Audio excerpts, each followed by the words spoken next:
नमः सिद्धेभ्यः। ॐ नमः सिद्धेभ्यः।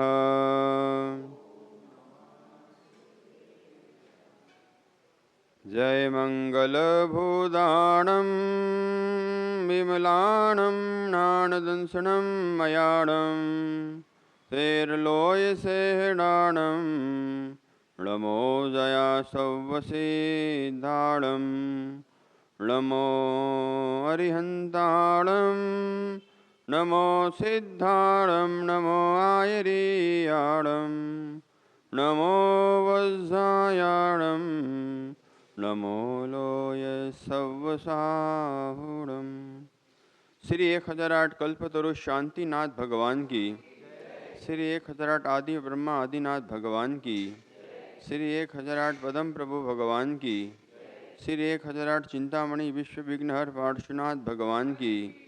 श्री 1008 जिन शासन नायक महावीर भगवान की। संत शिरोमणि पट्टाचार्य आचार्य गुरु भगवंत श्री 108 विशुद्ध सागर जी गुरुदेव की।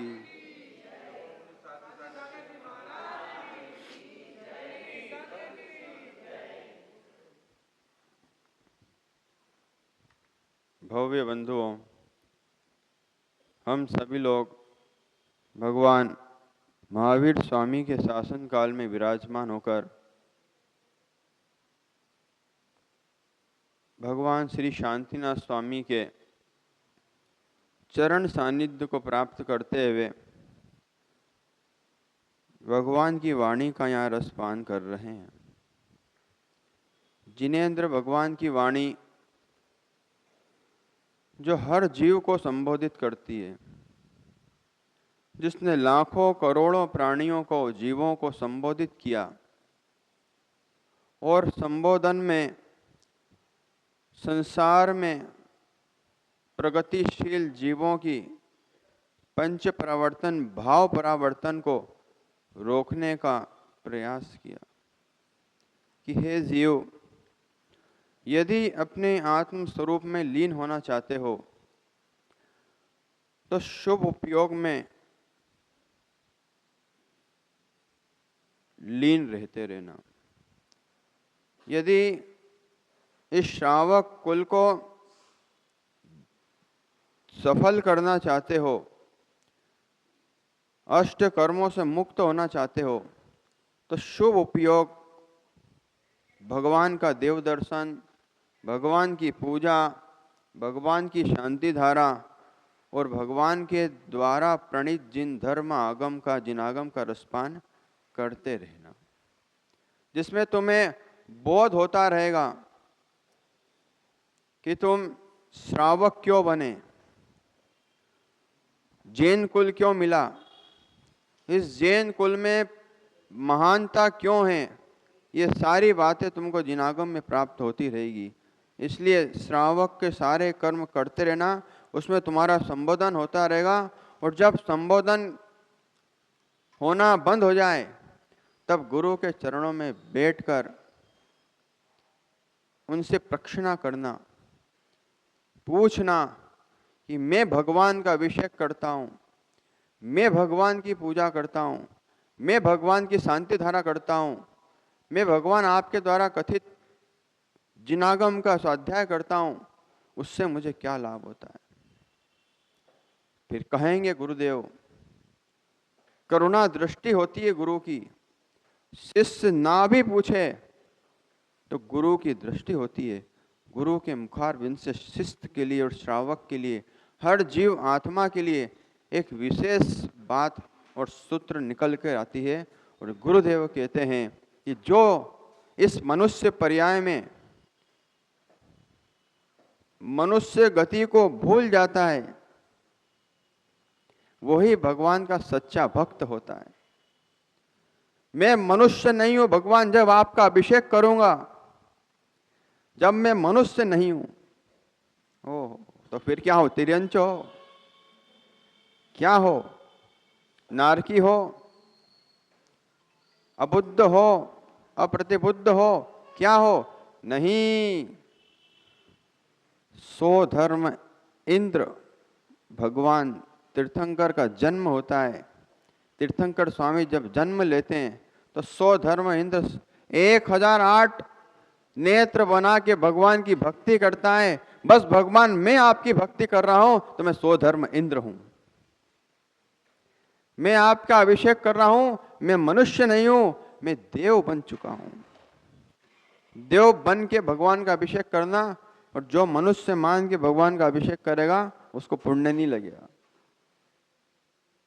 भाव पुण्य चाहिए तो देवों के समान भाव रखना, क्योंकि देवगति अच्छे लोगों को प्राप्त होती है। देवगति उन्हीं को प्राप्त होती है जो जिनेंद्र देव को देव मानकर हमेशा जीवन काल तक पूरी पर्याय में पूजते हैं। कभी ये मत कह देना कि मुझे भगवान ने क्या दिया, मैं कब से भगवान की भक्ति कर रहा हूं। एक होती है निर्विकल्प भक्ति, एक होती है सविकल्प भक्ति। आपको घर से आने का विकल्प, आपको कलश उठाने का विकल्प, आपको भगवान के अभिषेक करने का विकल्प, ये सविकल्प भक्ति है। एक होती निर्विकल्प भक्ति, जहां मुनिराज की भक्ति कही जाती है। उस भक्ति में मुनिराज अभिषेक नहीं करते, मुनिराज शांति तरह हाथ से नहीं करते, अभिषेक नहीं करते, भगवान का मार्जन नहीं करते, लेकिन पूरी क्रिया को देखकर भावों से भगवान का अभिषेक भी करते हैं।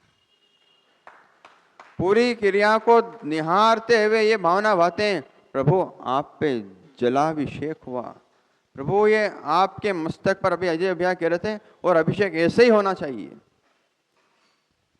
कैसा होना चाहिए?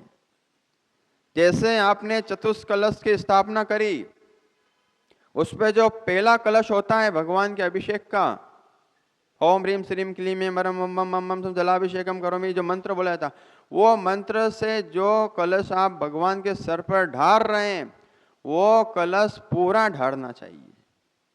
आप क्या करते हैं? थोड़ा थोड़ा थोड़ा, फिर पहला पूरा भगवान का महामस्तक अभिषेक, पहले कलश से जो पहला कलश होता है वो अमृत कुंड के समान होता है।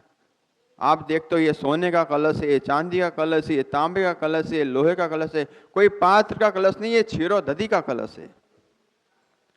क्षीरोदधि महासागर से भगवान के अभिषेक के लिए जल आता है, देवता इंद्र लेकर आते हैं पूरी सभा के साथ, पूरी टीम और ग्रुप के साथ, और भगवान की भक्ति के साथ अभिषेक करते हैं। तो पहला कलश वो बहुत मुख्य होता है। अभी पहले कलश की बोली लगने वाली है। पाटनी जी, पहला कलश बहुत मुख्य होता है, इसलिए भगवान का जो पहला कलश है वो पूरा भगवान के सर पे। कंजूसी मत क्या करो, थोड़ा थोड़ा थोड़ा। ये लोग तो पैर भी धुलाते ना, कभी एक अंगूठा धुला रहे, फिर एक उंगली धुला रहे, इनसे पानी ही नहीं छूटता। तो कंजूसी नहीं करना, पहला कलश पूरा भगवान के मस्तक पर आ जाना चाहिए। फिर थोड़ा थोड़ा जो 3 कलश बचे, उन कलशों से आप भगवान के चरण का करो, कंधे से करो, श्री वत्स करो, पूरा श्री वत्स का अभिषेक करो, पूरे शरीर का जो पूरी भगवान की काया है, मूर्ति है, पूरा उसका अभिषेक होना चाहिए। ये निर्विकल्प भक्ति नहीं है, ये सविकल्प भक्ति है। लेकिन इसी के साथ निर्विकल्प भक्ति प्रारंभ होती है। अब पूरा अभिषेक तो कर लिया, अब क्या करना है? शुभ उपयोग से बात चालू हुई थी अपनी, शुभ उपयोग के लिए ये सारी क्रिया है। अब इस शुभ उपयोग को आपने देख लिया, इस शुभ उपयोग को आपने कर लिया, अब इस शुभ उपयोग की अनुभूति लेने बैठ जाओ भगवान के सामने। कभी भी अभिषेक करके घर मत भग जाना। अभिषेक क्या, सीधे आप दूसरे काम में चले गए। गुरु की सेवा में जाना हो जाए भैया तो बात अलग है, कदाचित आपको जाना पड़े, लेकिन कभी भी भगवान का अभिषेक करके तुरंत भागना नहीं चाहिए। भगवान का अभिषेक किया है ना, ये शुभ की क्रिया है। अब शुद्ध उपयोग में लीन होने के लिए मैं शुभ की क्रिया को देखूंगा। अब शुद्ध उपयोग में लीन होना है मुझे, भली मैं मुनि नहीं हूं, श्रावक हूं, लेकिन श्रावक ही तो मुनि बनता है। भूल क्यों जाते हो? हम भी तुम्हारे जैसे बैठकर मुनियों के प्रवचन सुनते थे, शांति धारा अभिषेक किया करते थे। शांति धारा का सा भी नहीं आता था बोलना, शाह बोलना है कि सा बोलना है। लेकिन गुरु की महिमा देखो, गुरु के पास बैठ बैठकर आज गुरु की मुद्रा को धारण कर लिया। ऐसी प्रभु के पास बैठकर प्रभु की मुद्रा को एक दिन धारण वही करता है जो प्रभु को देखता है, निहारता है। देखना सीखो, ऐसा नहीं भाग गए, क्योंकि भगवान के द्वारा दिए गए प्रसाद को तो ले। बोले कौन सा प्रसाद? पाठ नहीं दी, ये समझेंगे कौन सा प्रसाद? श्रीखंड मिलेगा अभिषेक के बाद, दूध मिलेगा पीने को? नहीं, भगवान की जो कांति के द्वारा भगवान का जो अभिषेक हुआ है, उसमें जो कांति आती है ना, अपने नेत्रों को उनका प्रसाद प्राप्त होता है।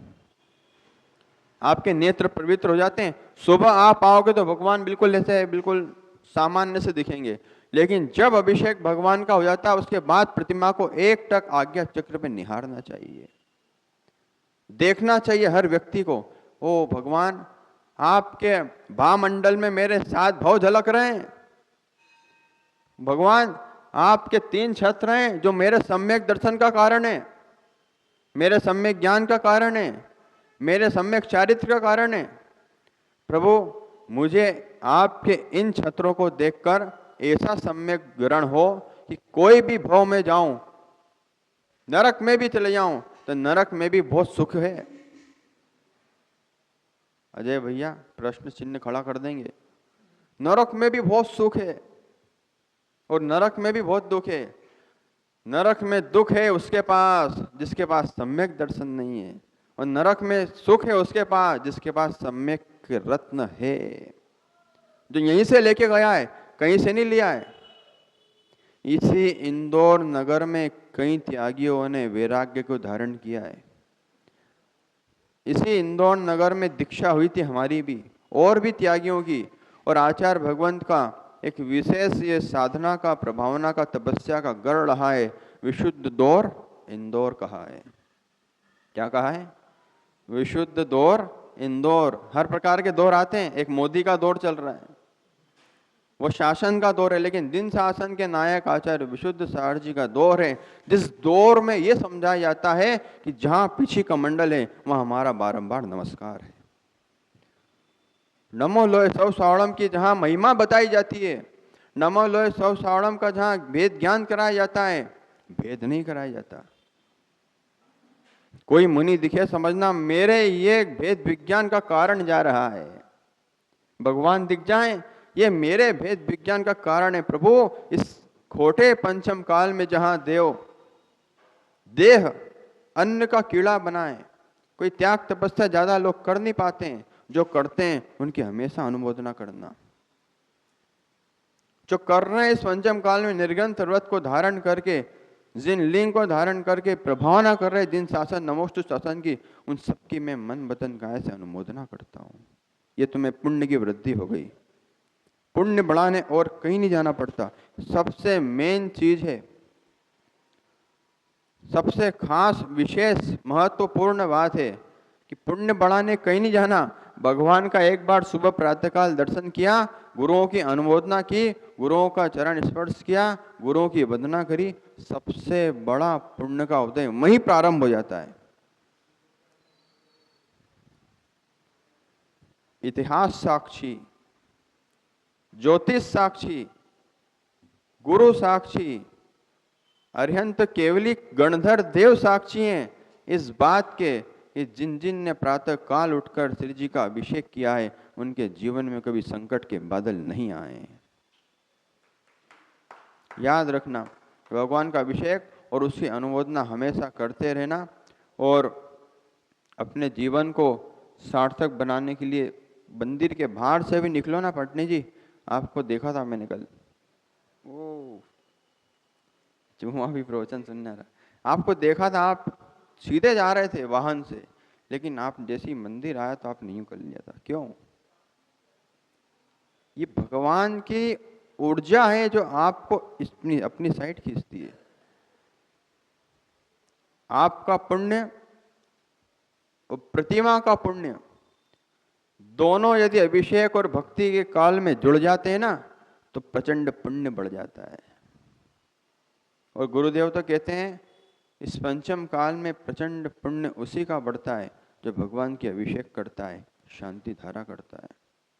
शांति धारा को बहुत गौर से सुना करो। एक एक बीज मंत्र एक एक रोग और शोक को मिटाने वाला होता है। आपको लगता है कौन से मंत्र है? हम सम सम तम तम पम खम खम सम।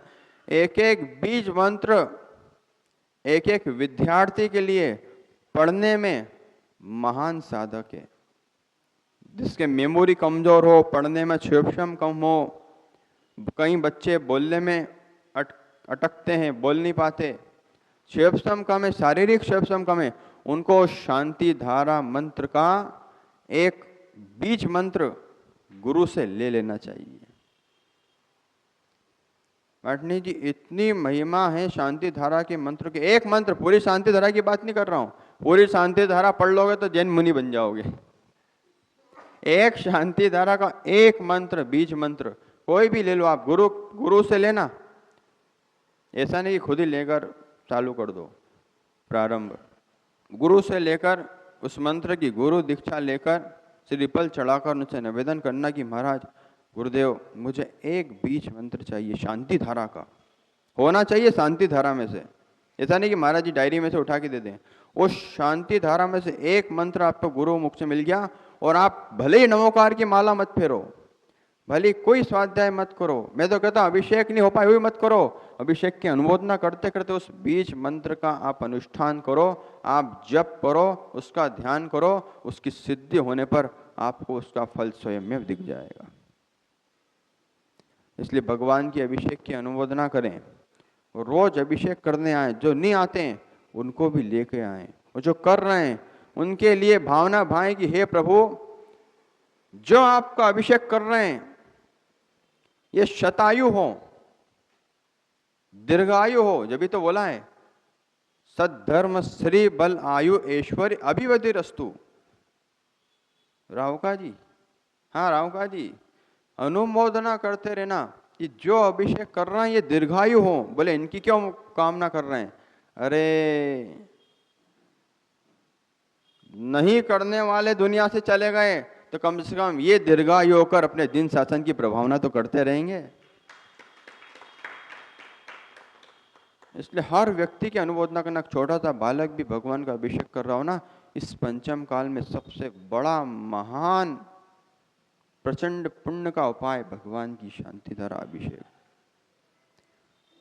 इसलिए अपने जीवन को सार्थक बनाने के लिए ये सूत्र हमें आत्मसात करने के लिए लाभप्रद हो। इन्हीं मंगल भावनाओं के साथ बोलिए 1008 शांतिनाथ भगवान की।